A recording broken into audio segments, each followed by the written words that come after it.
Trump appointees to put almost all U.S.A.I.D workers on leave.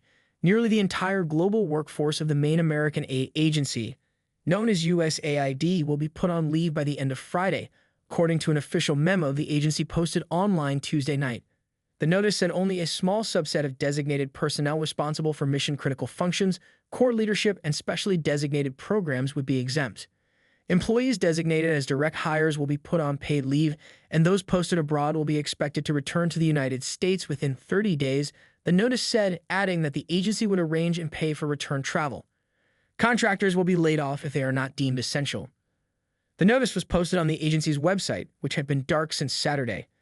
It stated that exceptions would be considered on a case-by-case basis, including for reasons of personal or family hardship, mobility, or safety concerns. About 10,000 people around the world work for the agency. In an internal email to its membership of career diplomats that was obtained by the New York Times, the American Foreign Service Association denounced the unnecessary and drastic action and said it was exploring legal avenues to protect its members.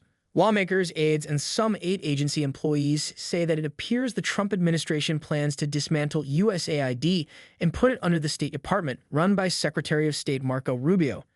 Democratic lawmakers stress that the aid agency was created through congressional mandate and that such a move could be illegal.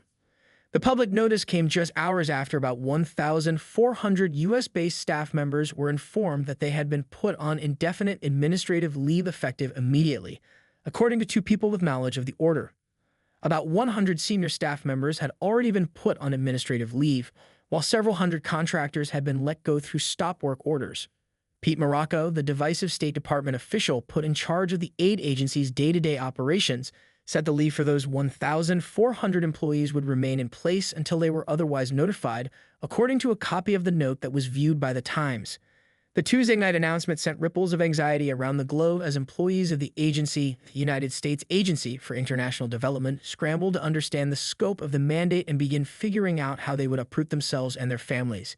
The employees were in the middle of projects that were frozen late last month after President Trump issued an executive order to halt all foreign aid. Many children of aid agency employees are enrolled in schools that are in the middle of the academic year. The public notice says managers might consider allowing families to stay overseas longer in these cases, as well as for pregnancies and medical needs.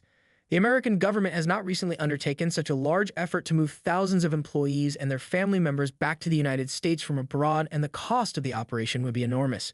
Some U.S.A.I.D employees would need to be moved out of countries where wars or conflicts are raging, and that would most likely require military evacuation flights. Adding to the confusion is the fact that many agency employees in Washington who would help arrange for transportation and temporary housing in the United States have been put on administrative leave. Employees overseas are trying to figure out who to contact in Washington. Trump administration political appointees ordered the U.S.A.I.D headquarters to physically shut down this week and locked many employees out of their email accounts and internal systems. The shutdown at headquarters came after days in which young men on a task force run by Elon Musk, the billionaire advisor to Mr. Trump, made wholesale changes to the technology infrastructure in the building and tried to gain access to classified material in a secure area. That led to a confrontation between the young men and the two top security directors at the aid agency, and those directors were then forced to go on leave. A political appointee who had begun work as chief of staff resigned. Mr. Trump's political appointees and Mr. Musk, labeled a special government employee by the White House, are aiming to cut most of the $60 billion to $70 billion of annual foreign aid money that is allocated through congressional mandates and legislation. The amount is less than 1% of the annual federal budget. The budget for U.S.A.I.D makes up most of the total foreign aid money.